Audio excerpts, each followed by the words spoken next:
Golden State Media Concepts bring you Book Review Podcast, a haven for bookworms of all ages and the widest genres, from mystery to memoirs, romance to comedy, fantasy to sci-fi. If you love to read, this is a podcast for you. It's the Golden State Media Concepts Book Review Podcast.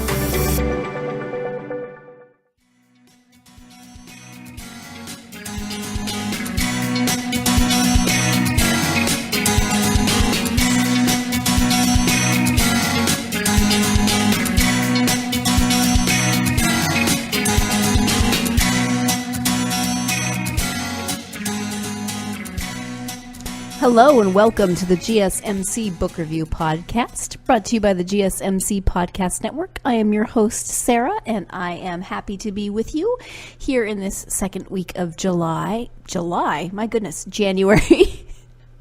I know I complain about time going by fast, but that's a little bit crazy in terms of being confused about what day it is. No, it really is January. At least I'm about 99% sure it's January. At any rate, I hope you're having a wonderful week so far, and I am excited to bring you another interview today.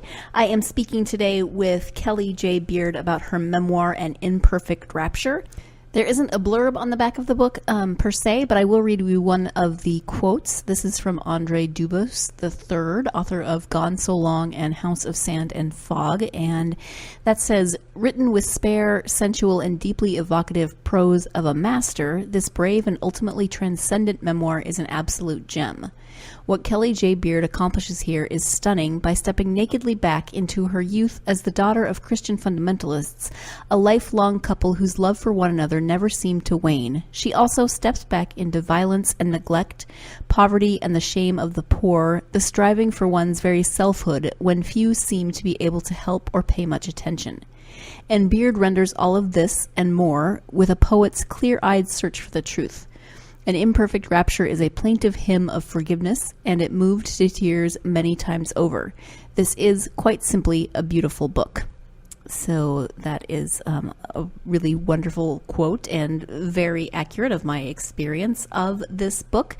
I will say that if you are thinking of, if you're a fan of memoirs and this is something that you want to read, I will give, there are many trigger warnings here in terms of domestic abuse, child abuse. There's some verbal and physical abuse. There is religious abuse, I would say. I mean, there's not a great experience with religion in a lot of ways in this book.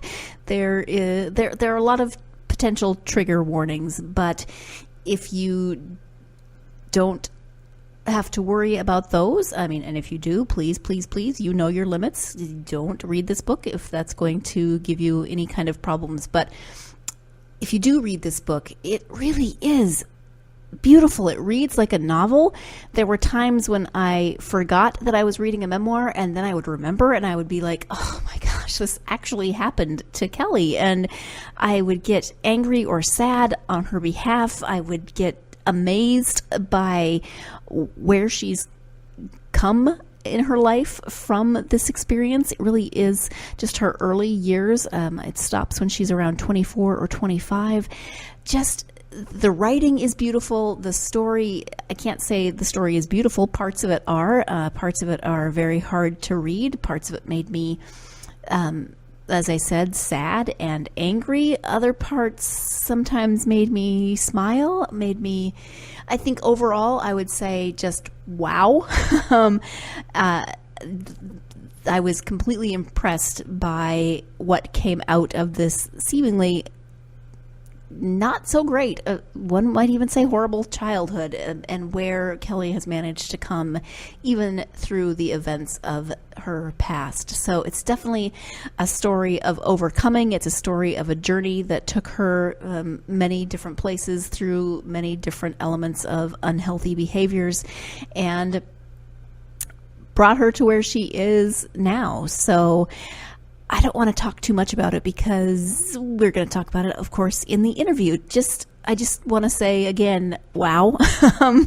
I really loved reading this book, even though when I first encountered it, I was like, oh, that sounds painful. And as I said, it is at times painful. It made me feel a whole range of emotions, and yet overall, like I said, it does read like a novel, and it's beautifully written, and just wow. I guess what I'm coming down on wow, but yeah, very, very beautifully written. So enough of me not being able to come up with more words besides wow. Let's go ahead and get to that interview so you can hear a few different words, okay? Again, the book is An Imperfect Rapture by Kelly J. Beard. Hi, Kelly. Welcome to the podcast. Thanks, Sarah. It is wonderful to have you here, and we are here to talk about your new book. Before we get to the book, though, I would love for my listeners just to get to know you a little bit. So if you could share whatever you're comfortable sharing about yourself, that would be great. Okay, thanks, Sarah, and especially thank you for inviting me to be on your podcast. That is a really nice honor. I appreciate it. About me, let's see. I actually grew up in the West and the Northwest, but I moved to Atlanta back when I married a poet 30 years ago. And the deal was we were going to move back to the Northwest the next year, so here we are. How'd that work out for you? Yeah. You can see what kind of weight I pull. Yeah. So I've been in Atlanta since then. I practiced employment discrimination law for over 2 decades here, and did just a lot of work as a lawyer, and as I worked some for the Georgia Coalition Against Domestic Violence, and did some things, mainly professional things for a couple decades. And then I just kind of decided I needed to do something else a little more creative, which is kind of where I'd started back way before I went to law school. So I went to the Vermont College of Fine Arts, which is a low residency, and studied there. I graduated in 2016 and worked on this memoir, not just then, I started previously, but I worked on this memoir throughout.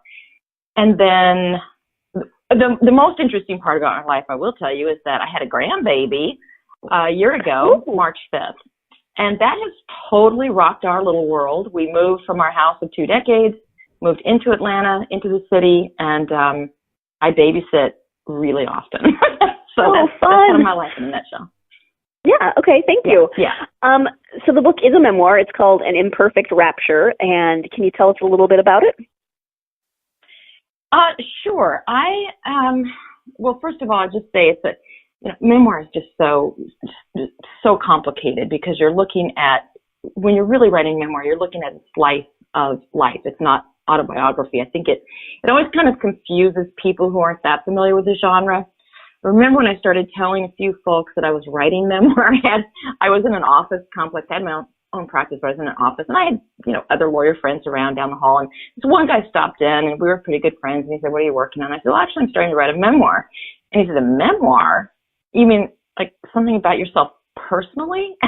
This is a lawyer, remember? And I said, "Yeah, it's memoir." And he goes, "Why would anybody want to read about your life?" So the thing about memoir is that is a little scary to realize, that you really aren't telling people your whole life. There's something about what has gone on in your life that just has a lot of heat for you, or a lot of energy, and everybody has it. There are places in your life where you just keep circling back, or you can't figure out, and those are the kind of mysteries that people investigate in memoir. Does that answer your question at all, Sarah? Well, it does, but can you tell us a little bit about, let me come at this a slightly different way. Mm-hmm. So it isn't your whole autobiography. It's not, I was born in a log cabin in 1862 or whatever, right. But kind of focuses on a specific journey that you took, and involves your family. So can you tell us how you decided what you're going to write, what you're going to include, those types of things, and give us a little bit of that story and how it developed, how you chose that aspect of your life for the memoir? Sure. I would say, of course, I always wrote, but I would say I started writing An Imperfect Rapture, in my early to mid 50s. I had always written. I'd actually, back in grammar school, I thought I was a poet and a writer, and I'd written a little play they actually put on in school. I mean, I always thought that was the direction I would go. But then I didn't, for the reason at the end of the book, I don't want to give it away, but what occurs at the end of the book is what prompted me to just leave everything, including any creative endeavor I had at that point, and to just take a completely different path in my life. So fast forward to my 50s, because the memoir ends at about 24, 25. So fast forward, and I'm starting to think back about, my early life. I've been a mom now for 20 years. My daughter's starting to leave home. She's going to college, and I'm starting to think about what a different life she had than I had, partly because I worked really, really hard so she wouldn't have a life like I had. And I think that for me, the initial idea actually of even writing memoir, because I think I was drawn to novels and, to fiction and to poetry initially, but it occurred to me shortly after my daughter went to college in 2010 that I had not really ever revealed this part of my life to anyone in my current life. No lawyers knew it, no friends, and not my daughter. And so I just said, you know what, I'm just going to sit down. I didn't just do this, from a bolt of lightning on my head. I mean, I was working with a therapist, and I remember sitting in his office one day, and my daughter had gotten really distant when she went to college, and she was is an only child. So I was, of course, I was really depressed, and I've had lots of issues with depression in my life, and this was a pretty bad one. So he asked me what, I thought I could do, and having had therapy before, I thought I had a great answer for him, and I said I would write her a letter and probably not mail it, but I just kind of tell her all the things, like that I loved her, that I was really sad about feeling so irrelevant now in her life and all these things. And he just looked at me. He was this lovely, very, very old man, a Jungian therapist, and he looked at me and he said, but what about any of that doesn't she know? What could you tell her about your life that she doesn't know? And that was the spark. And I started working on it back then, and I still practiced law. So I read somewhere that Virginia Woolf said she could only write 2 hours a day because that's all the creative steam she had. And I thought, well, Virginia Woolf's a genius. I don't think I should try to write more than she did. So right. I took her cue and, wrote for 2 hours a day. And then, that was the start of it. Wow. And what has been your daughter's reaction to you revealing this part of your life? Well, it's really funny because that was 2010, and I think she was totally disinterested, honestly, until she had her baby a year ago. Now, and the book is dedicated to her and to the baby, but I would say I don't think she's read it yet. And I will also say this, because she is brilliant. She has a double major in English Lit and gender studies, and she's a critical, theorist. And so my book is really much more creative and raw, I think, although I hope that it's, the prose is evocative and beautiful. I mean, I certainly tried for that. But I would say I'm not even, when I wrote the book, I did think of her. I started out thinking of this person I loved who's an intelligent audience and thinking she would read it after I was gone. I did not ever expect her to read it while I'm living. And in many ways, if you've read the book, there's so many raw moments in there. I'm fine if she doesn't read it until I'm gone.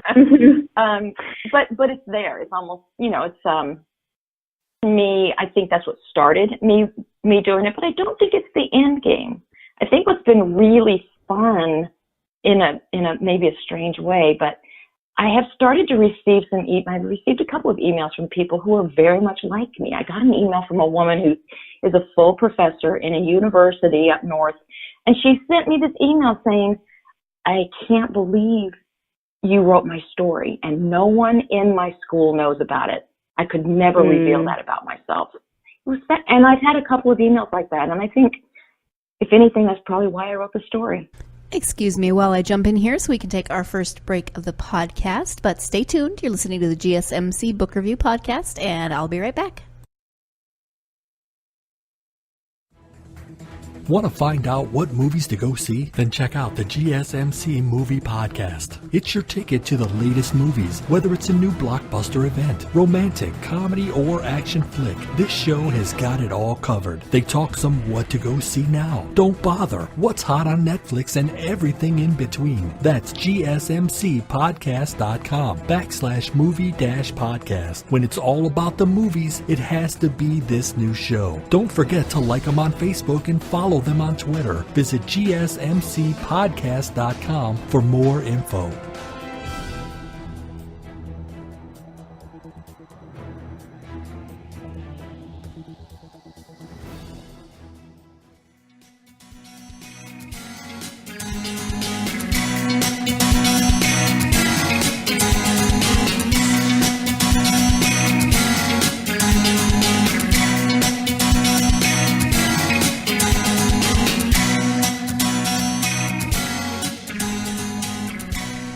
Welcome back to the GSMC Book Review Podcast. Before the break, Kelly was speaking about the process of writing this memoir, how it came about, why she decided to write about this specific aspect of her life.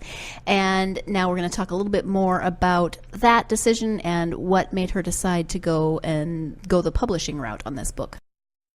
And it started out for very personal reasons. When did you decide that you wanted to publish it?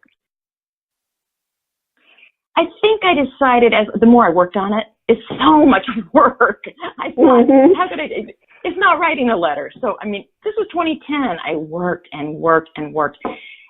And then I thought, probably after about 3 years, I thought it was pretty good. And I thought, well, maybe I can actually publish this. And I started reading, of course, anytime you're working in a genre, you want to read a lot in that genre. And I think I read every memoir I could get my hands on.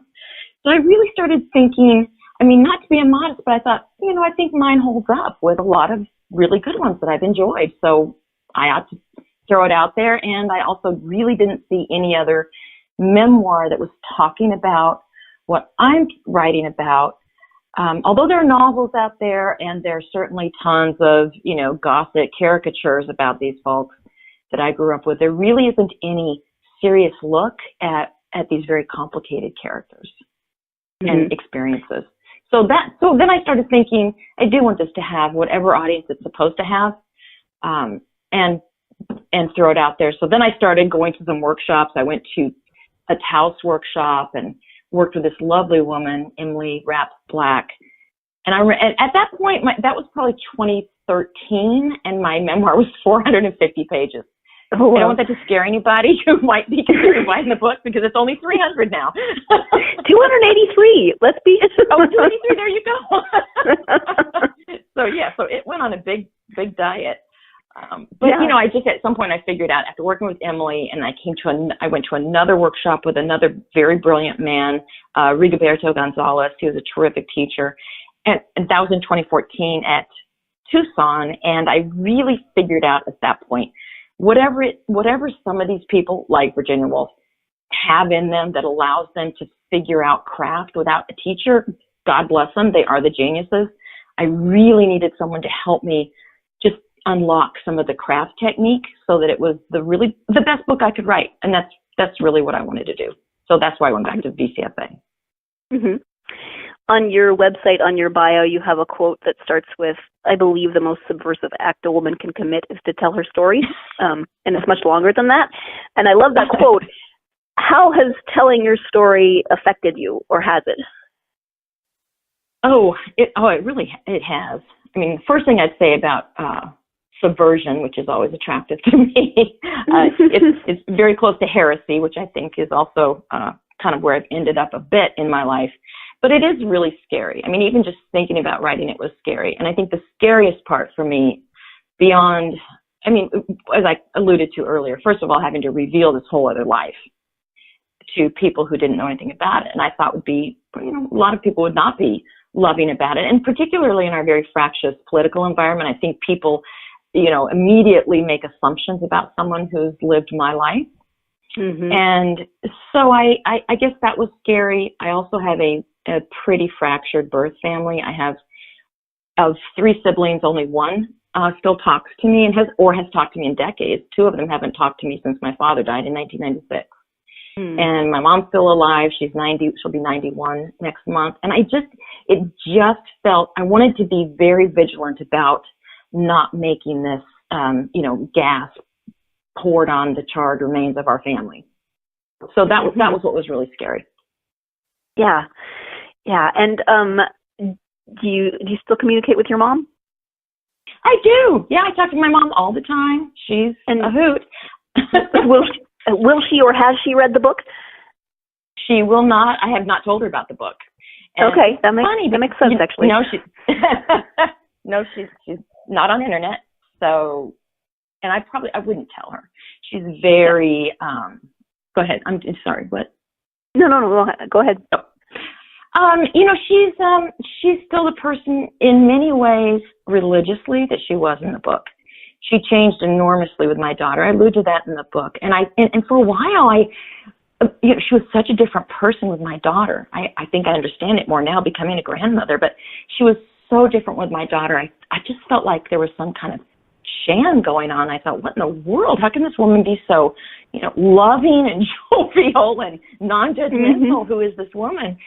And so I don't want to hurt her. I mean, she's, later in life, she's apologized for things that she's done. I don't think I don't think what she did. I think she does have some issues, some darker issues, but they're not mine to deal with. And I wouldn't hurt. I think the book would hurt her, and I wouldn't necessarily want her to be hurt. Mm-hmm. Okay. Thank you. This book deals with a lot of very heavy subjects. I keep trying to figure out how to describe it because it's beautifully written. It reads like a novel, but it's about some of these really heavy subjects. And so it's like sometimes I'm like, oh my gosh. And then I remember that this isn't a novel. This is a memoir. So how was it to write about those events when you hadn't even really talked about them up until that point? That is such an interesting question, Sarah, and I think it changed in the course of writing it. Obviously if I started in 2010, it just got published last year. It took a minute to write it. And I think the first several years before I came across this gentleman, Pennebaker, and I'll tell you about him in a second, but I think the first few years was really kind of a grievance, and it was not as good a book. For one thing, it was too long, but beyond that, I don't think I had the skill or the patience to get into the minds and the hearts of the people I was writing about, other than myself. And so as I look back at some of those early drafts, I see a lot more anger than I ended up having when I wrote the story. I think when I finally finished the manuscript, I think that I came across this guy actually while I was at VCFA. Came across his work, and he's a professor. He was the chair for a while. I'm not sure if he's still the chair, but he was the chair of the University of Texas Psychology Department, University of Texas at Austin Psychology Department. Super brilliant guy, and he spent essentially his whole career researching how people write about trauma in ways that will make the trauma less for them. So while I kind of hate to use the word cathartic, but in ways that will make it cathartic or transformative. And so I really studied his research, and I really looked at what he said about that, and in a very interesting way, it jives very closely with kind of really good craft techniques. So you tell it in a story form, ergo, it reads like a novel. I do have lots of people tell me, not lots of people, but, several people who've read it will say, I just kept forgetting it was memoir. And that's good. That's what I wanted. I wanted it to be a really kind of almost like you're reading fiction, fast-paced, but I wanted to be a trustworthy narrator as well. So, I just read a lot of Pennebaker's work. He has one called Expressive Writing, Words That Heal. And he talks a lot about, in that book, he talks a lot about how if you get into the mind, if you successfully write your work in a way that gets into the other's mind, the person who hurts you, become that person, figure out what makes them tick, know that it's, don't look at it from your view, look at it from theirs. And once you do that, it's really fascinating because it does change the way you see things. There's another great book, if people are interested on this topic, by the way, that's by a woman who's written several memoirs also, and her name is Louise DeSalvo, and she has a book called Writing as a Way of Healing, how telling our stories transforms our lives. And she kind of takes her own research and synthesizes Pennebaker's with hers. So it's a really fast read and a good read, and very helpful if you're writing about any kind of trauma. Okay. Thank you for that. That's really interesting. So what's next? Do you want to write another book? Are you writing another book? Well, right now I'm trying to give an Imperfect Rapture a chance to breathe. Right. I've got a couple festivals to go to and all that. And of course, I just told you I had this move after 20 years, so I'm still kind of trying to find where I put XYZ in which box. But, you know, and maybe all authors feel this way, and I really hope that your listeners understand that this is not the least bit immodest. In fact, it's probably just my own insecurity, but I can't even imagine writing anything I love as much as this book. And so I've tried to write, but I feel so pressured because I think I worked so hard on this book, and, you know, I've had readers say, well, what about, are you writing a sequel? You know, there are a lot of years between 24 and 60. But I think right now I'm taking a stab at a few essays. The essay form feels, I have had a couple published, but the form feels a little bit constraining to me. I mean, life is just not that easy and neat. So I'm moving back toward another memoir, I'm pretty sure, but I don't know what slice of life is calling me yet. I think it's later in life. I think it's more contemporary to what's going on in my life. Okay. And you've talked a little bit about this already, saying that, you know, you wrote in grammar school and you kind of saw it as your path. So it's clearly something that's always been close to your heart. Do you think that you would have followed that path had you not written this memoir? Do you think writing would have come out in another way? Well, you know, as a lawyer and a litigator as a lawyer, so one of the things I thought would be okay about practicing law, there were two things. I had a minor my major was music, my minor was theater, and I always loved theater, so I thought, well, you know, I'll be on stage in the courtroom, and I'll do some writing, and that will be fun. Well, I was very rarely on stage in the courtroom. Litigation is all about writing briefs and being mistreated by defense lawyers. So I really and it's not really creative writing. I mean, it's very technical writing. That's exactly what I was saying. In fact, the opposite happened. When I practiced law, I could not squeeze a creative word out of myself. By the end of the day, it is you're exactly right. It is so different, and my brain would just not switch over. And that was frustrating. I tried to write a novel while I was practicing law early on. I tried to write some short fiction, and I couldn't. So I think, I think I always wanted to write. I wanted to do that much more than I wanted to be a lawyer. I think just being a lawyer for me was just a way, really it seemed like my only way to get out of poverty, to be able to be something, you know, to be self-sustaining, self-sufficient. So I did that, you know, I'm not going to say for all the wrong reasons, because I do tend to think that whatever happens in our lives was meant to be. And so I don't think it was necessarily the wrong step, but in a perfect world, if I'd had been self-sufficient and had, you know, a silver spoon or something, I would have started out writing and just stayed on that path, or stayed, you know, playing piano. I used to play piano a lot as well. I'm jumping in here so we can take our second break of the podcast, but I just realized that she said she used to play piano a lot as well. It didn't occur to me to ask, does she not play as much? Does she not play at all? The things that I think of after the fact. Anyway, we're going to take that second break. Stay tuned. You're listening to the GSMC Book Review Podcast, and I'll be right back. Tired of searching the vast jungle of podcasts? Now listen close and hear this out. There's a podcast network that covers just about everything that you've been searching. Hey! The Golden State Media Concepts Podcast Network is here. Nothing less than a podcast bliss with endless hours of podcast coverage. From news, sports, music, fashion, cooking, entertainment, fantasy, football, and so much more. So stop lurking around and go straight out to the Golden State Media Concepts Podcast Network. Guaranteed to fill that podcast itch. Whatever it may be. Visit us at www.gsmcpodcast.com. Follow us on Facebook and Twitter, and download us on iTunes, SoundCloud, and Google Play.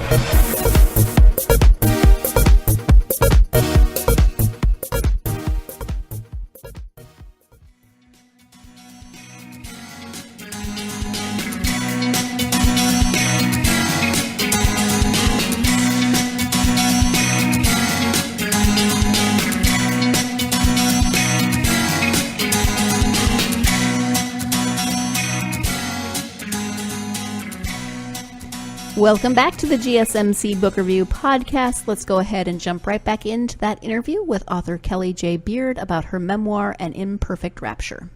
And so out of your own unique perspective and the way you came to writing, do you have advice for aspiring authors? I would say pay attention and don't rush yourself. I think one of the things I saw at VCFA that was really interesting, but also odd to me, it was how many people would introduce themselves as, and this is one reason I think I'm a little hesitant to talk about the fact that I wrote Teddy Bears Galore when I was, 7, but so many people identify with being writers, and I am a writer, I always know I want to be a writer, and everybody's a writer. We're all writers. We might not have gotten around to putting it down on paper yet, but I think everybody is a writer. Everybody has stories.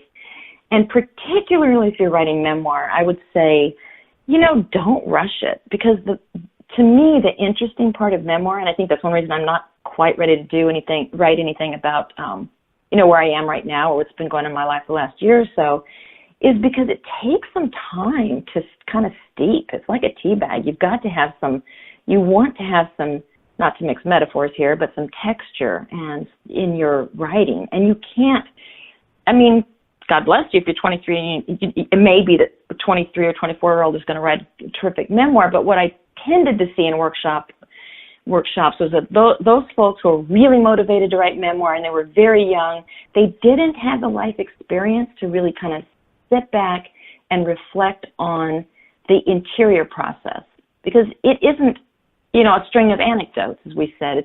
It really has to be, you have to be able to figure out what it is about that experience, what was going on in your own interiority, the interiority of others, what makes this experience resonate with, universally. And so I think that's a tough thing. It's certainly not as hard to do that if you're young and you're writing novels or poetry, but I think that's a really tough gig for a young person to bite off memoir. And I think it's one reason I don't enjoy a lot of memoir from young people. There's one woman who's 90-something who writes these lovely little memoirs. She's British. I think her name is Diane Ahill. I don't know if you've heard of her. I think she's a bit obscure, but lovely little memoirs. She's 90. She gives you an elder's perspective that's really valuable and fascinating. Yeah.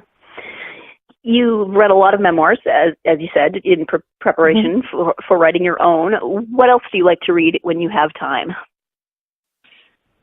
It's funny, when I was a lawyer, I read murder mysteries constantly. And I actually used to think that was how I was going to have my big break. I would write a murder mystery, make some money, travel the world.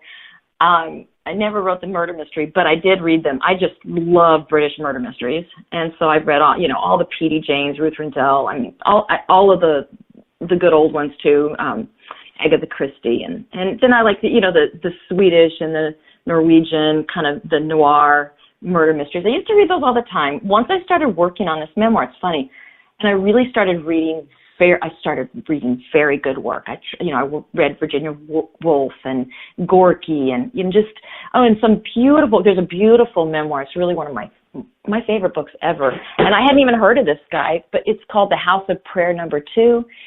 And I think the guy's name is, I want to say Mark Roberts. He's got one of those names, Mark Richards, so it could be Richard Mark, but I think it's Mark Richard.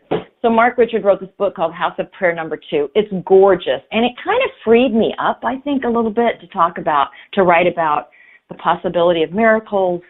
And just just now I love reading the very best. So I read novels. I read sometimes, but I will tell you the truth, memoir is still my favorite genre.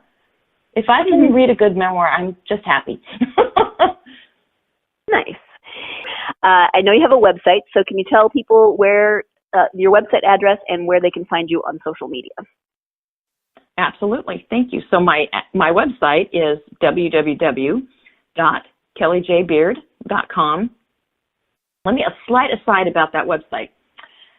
Initially, my daughter, bless her heart, put together a WordPress website for me for free because I was on such a shoestring, and I just didn't.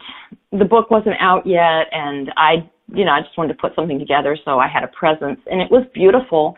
But WordPress started doing this strange thing where if you don't pay them, they put these really. My WordPress site had these really grotesque ads on it all the time, so I tried to just move away from WordPress, and I just finally hired someone to put a website together. So he's used a lot of what my daughter actually already did, but just took it and put it into a website that nobody can put weird ads on. So I say all that just to say that sometimes people still get routed to the WordPress website. So I just say, if you put in www.kellyjbeard.com and then you put a /author or /author or something like that, you're more likely to get the actual website. And it has some blog posts that are essentially essays, more contemporary essays on it, and some notes about what's coming up and what's been going on. So social media, I am on Facebook, although I have a love-hate relationship with it like everyone. But I am on Facebook and I probably post a couple things, and I certainly pay attention to what my friends are doing. But I never have understood the algorithms of Facebook. I'll sometimes not see very dear friends and find out they posted something later. So it's still a mystery to me. But I'm on Facebook and I'm nevertheless, and also Instagram. So mostly you'll see pictures of my grandson on Instagram. Oh, nice. So those are more personal as opposed to like author pages? They are. Okay. Just checking so people can, because I'm looking now, multiple Kelly Beards pop up when I type in your name. Really? Oh. On Facebook, yeah. Sorry, you're not the only one. I'm not unique.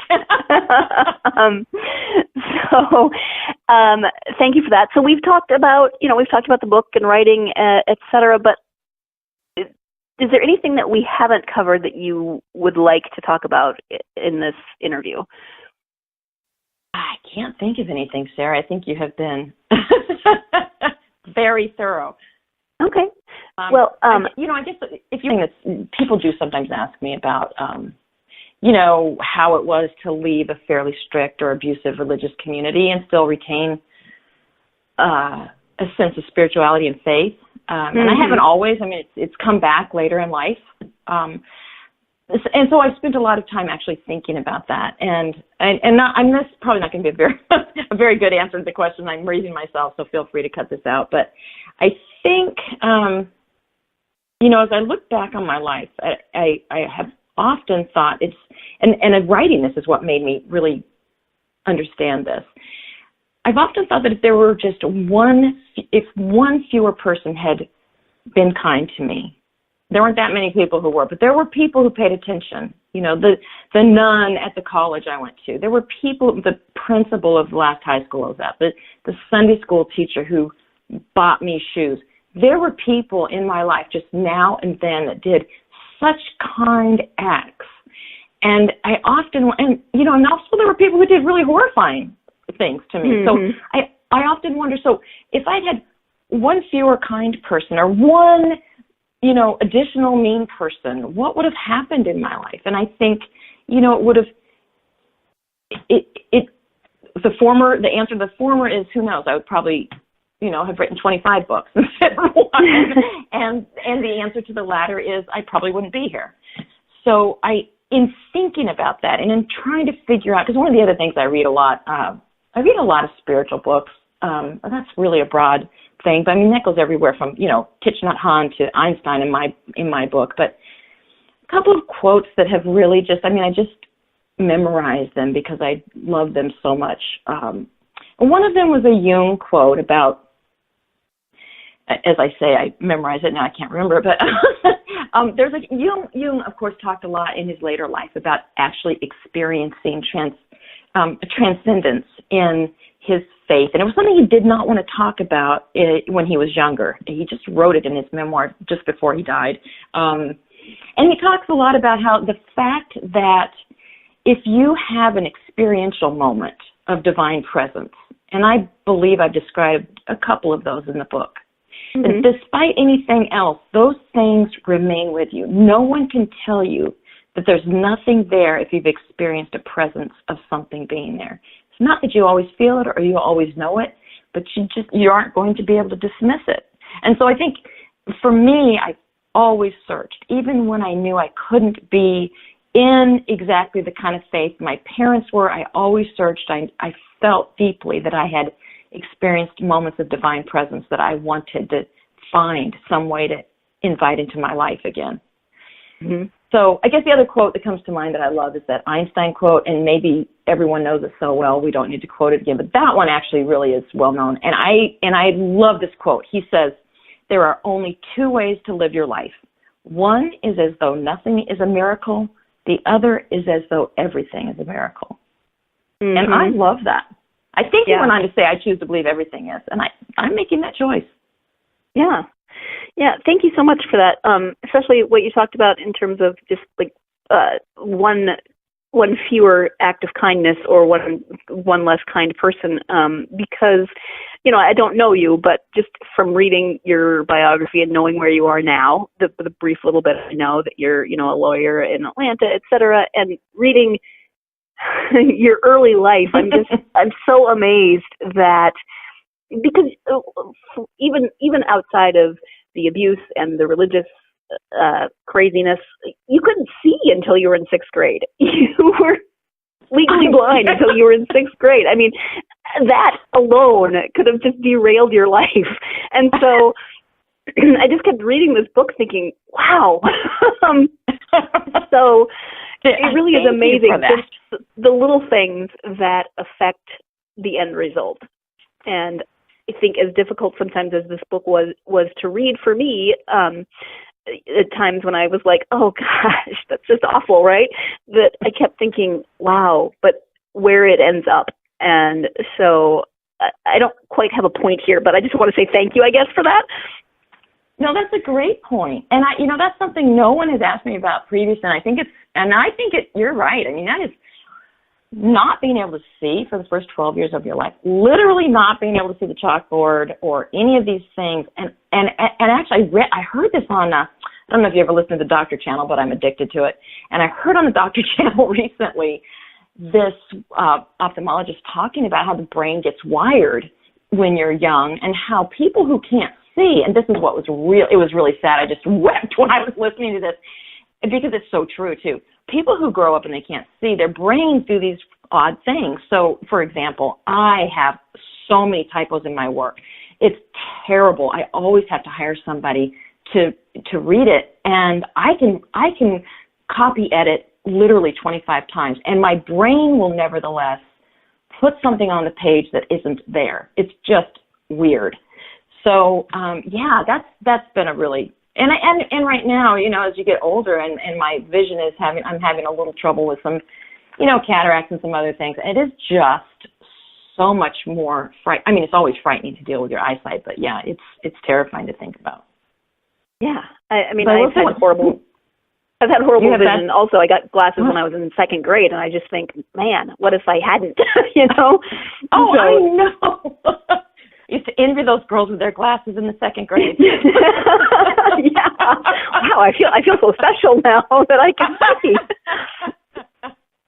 Oh dear. So, at any rate, I do want to thank you again for taking time out of your weekend to come and talk to me.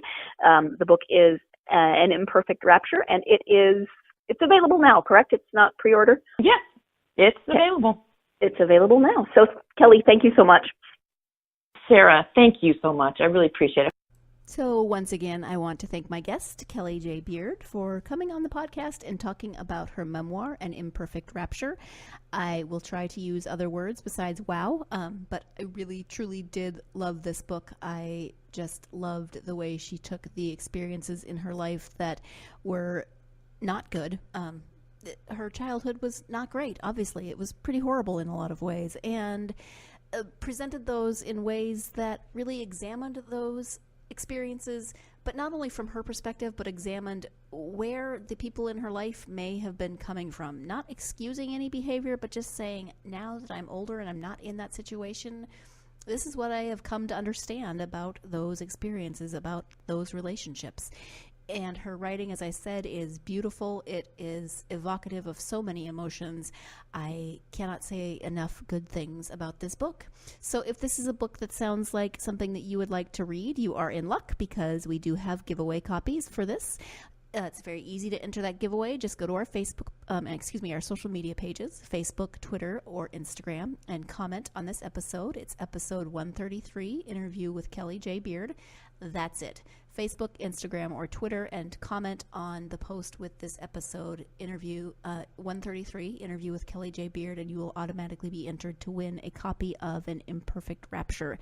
And you won't regret it. It's really, really good, and I think you'll enjoy it. So thank you again to Kelly. Thank you, as always, to you, my listeners.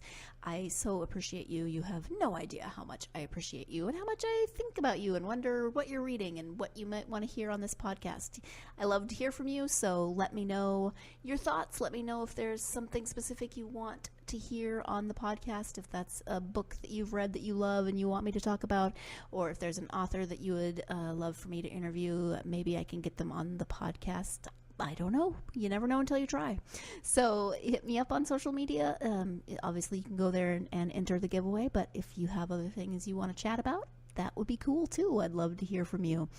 Thank you again for joining me. Join me again on Thursday when I am once again going to try to talk about dragons. I know I said that last week at the end of the episode, right? But then I still have this cold hanging around and I keep losing my voice. So nobody wants a podcast host that sounds worse than I have been sounding. So wish me luck. I'm going to try to do the dragon episode on this Thursday, and we'll see how it goes. Join me then. And in the meantime, go out there and get yourself lost in a good book. Thanks. You've been listening to the Golden State Media Concepts Book Review Podcast, part of the Golden State Media Concepts Podcast Network. You can find this show and others like it at www.gsmcpodcast.com. Download our podcast on iTunes, Stitcher, SoundCloud, and Google Play. Just type in GSMC to find all the shows from the Golden State Media Concepts Podcast Network, from movies to music, from sports to entertainment, and even weird news. You can also follow us on Twitter and on Facebook. Thank you, and we hope you have enjoyed today's program.